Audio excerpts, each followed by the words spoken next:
Well, just like I said last episode, Ramot is a developing problem, but that's not the focus of this episode. The focus is the fights that Killua, Gon, and Kite had with the Chimera Ants. Hunter x Hunter, episode 82, Kite and Slots. What? Did you say sluts? Yunju and Ramot and Colt and Peggy.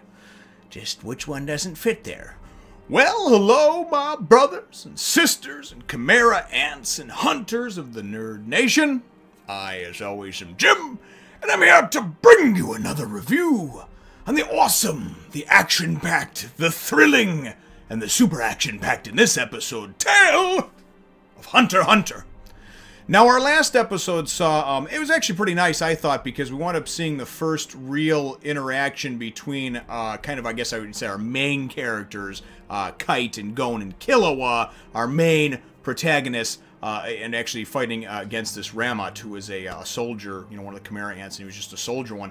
Gon and Killua combined attacks, you know, they put him pretty close to death, you know, he's pretty messed up, but ultimately the episode wound up ending with pretty much him just being like, oh, I'm gonna kill them, and he's all pissed off, and then we see that Colt is trying to now, instead of just dishing out orders, he's trying to actually make deals, and coming up with these different incentives and make people promise, and if I give you this, will you do this, with the other squadron leaders. So the Chimera Ants are thinking for themselves, and it's probably not good for anybody.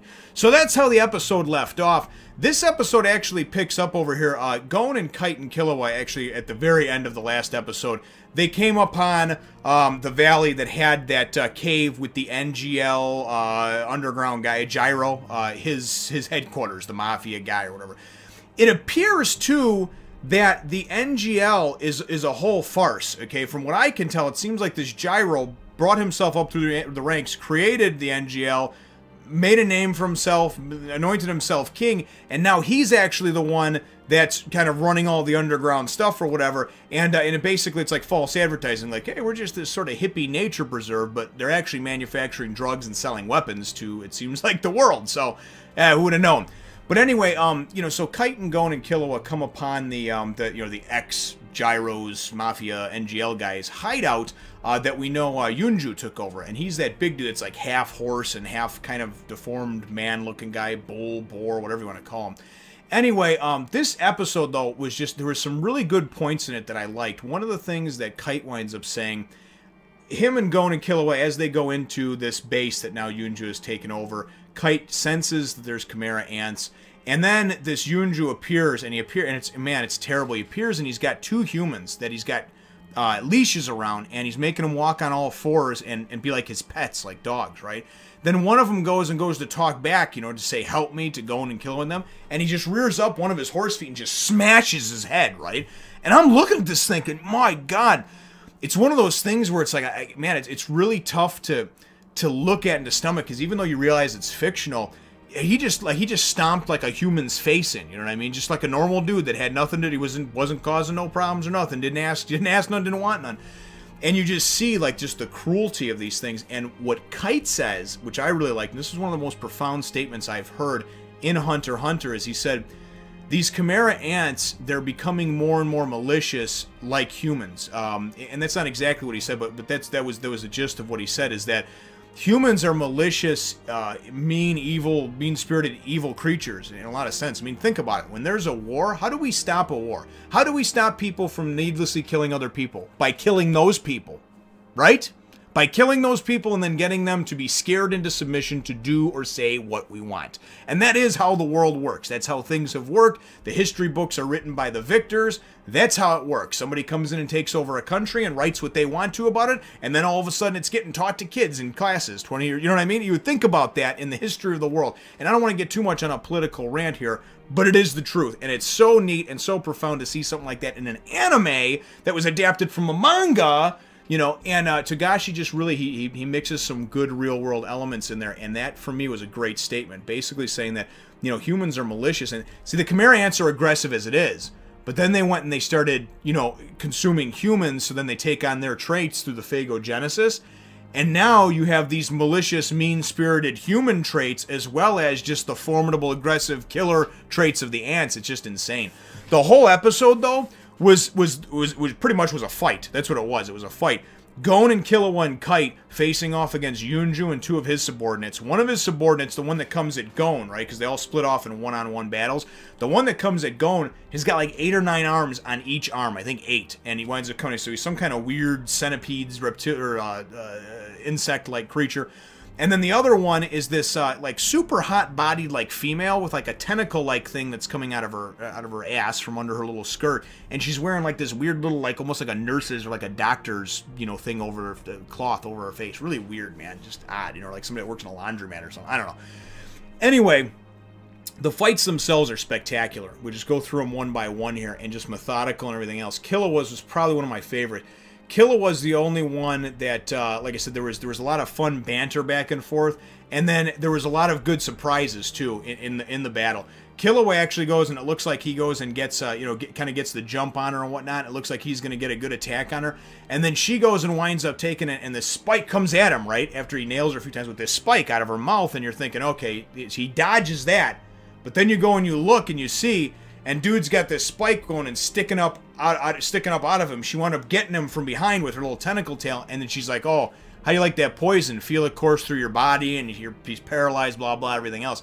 Next thing you know, she looks over at the fight between Gon and the 18 or 16 arm dude over there, and all of a sudden the whole screen goes and turns upside down, and I'm like, "What the hell?" Right? It goes and it zooms out. Killua went and just fucking 180'd her neck, right?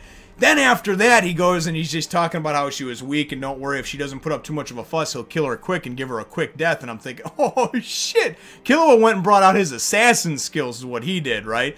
Boy, Killua went and clawed it up, man, and just in a beautifully done side shot that they had, that just, it had all the ambience and gore of like a Sin City-esque type thing. It was done with red and black and the shadows, so it kept the censors happy, but at the same time, we just know, and you could just feel that guttural, just sort of sense of just ripping this head off of this thing, and just you see the blood trail tearing. Absolutely beautiful. We wind up seeing Kite in action too, and Kite kind of has that tall, thin, wispy frame, but as he moves, it just sort of looks like he's gliding on air, And as Yunju's coming at him and trying to nail him, Kite's just easily dodging, jumping over him, hitting him, winds up going and pulling out his crazy slots, his Nen ability. And the crazy slots is funny, because the crazy slots is like that drunk guy at the bar. It's just like, hey, come here. He just keeps talking to him about shit, even though he's like, dude, just roll this. I'm kind of in a hurry here. So he gets a number 4, which is like this long, super long, extremely long, like 10-foot long freaking sniper rifle, right? And as Yunju's charging at him, and he just, in its slow motion side, Yunju collapses and falls to the ground. I like this battle the least because, honestly, Yunju's supposed to be this badass. He's supposed to be like a squadron leader. He's supposed to be pretty strong. He took this base over. He's talking about taking over the world. And I know Kite's strong, but this dude just got one-shotted by Kite. One shot, that's it. And that shit usually doesn't happen. So for that reason alone, I don't think it was my favorite fight. I really enjoyed Killua's. Gon's, though, was great. We wind up seeing the ant that he's fighting with all the arms go through this almost like Sherlock Holmes, if you've seen the Robert Downey Jr. Sherlock Holmes, the newer ones, where he kind of like envisions in a split second in his mind all the different things that can happen in the fight and how he's going to plot and plan his moves like a chess game. And this dude's like, all right, because Gon's gearing up and getting ready for his rock, paper, rock, And he's like, man, if I sacrifice my left 8 arms and then I go and I use the right 8 arms to grab him, I can bite him and inject my poison, my venom into him, right? And he sees all this in a split second. And then he's thinking, he's like, you know what? If I attack him, I'm going to get nailed. But if I don't attack him, Yunju's going to kill me, So I liked all this that was going on in his head. He finally goes at Gon to attack him and Gon, rock, paper, and then boom. Right? All of a sudden, scissors! And he pulls out the damn flame sword, Jedi lightsaber from hell, and he's just slices the dude in half, man. Takes him out, slices him right, just a diagonal cut right down there. Now, insects, anybody who know about a lot of insects, they can actually be separated from parts of their body, their legs, their arms, they can regrow them, and sometimes they can still actually move their independent parts of the body, right? Forget exactly what type of insects. I'm not an anthropology major, and I haven't been into just a whole lot as far as trying to think now. My son knows a lot more on the scientific end of things, and he could probably tell you about the certain body types and everything else. The point is, though, is that this dude's body is still alive, right? Even though it's been severed. And as he jumps up to go and get Gon, because Gon doesn't bother to turn around after he takes this guy out, all of a sudden one of Kite's, his from his crazy slots gun goes through and takes this thing out. And Kite comes over and says, man, Gon, enough with this, dude. First of all, I had to tell Gon earlier when this Yunju was stomping on the humans to kill him.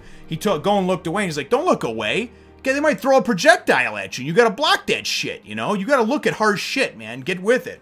So Chimera Ants were fighting here.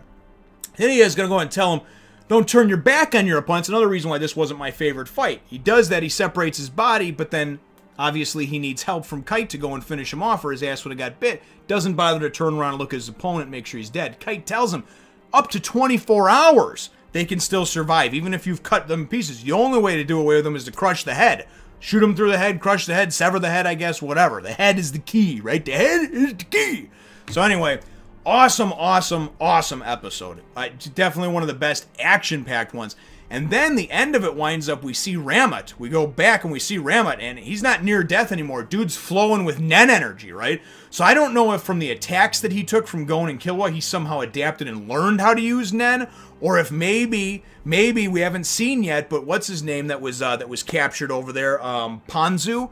Maybe that was supposed to be for the queen, right? And he went and had himself a few bites of it too and wound up inheriting or adapting some of the Nen ability. I don't really know, but he's going to be a problem. This dude's got energy flowing. He's just a soldier, and he wants to take over the world. And he feels the energy flowing through him and everything like that. And now even Colt and Peggy are like, oh shit, this ain't good, right? This ain't good at all. So very, very good stuff. My episode question for you, though, brothers and sisters, is what were your thoughts on the 3 battles? What was your favorite battle and why?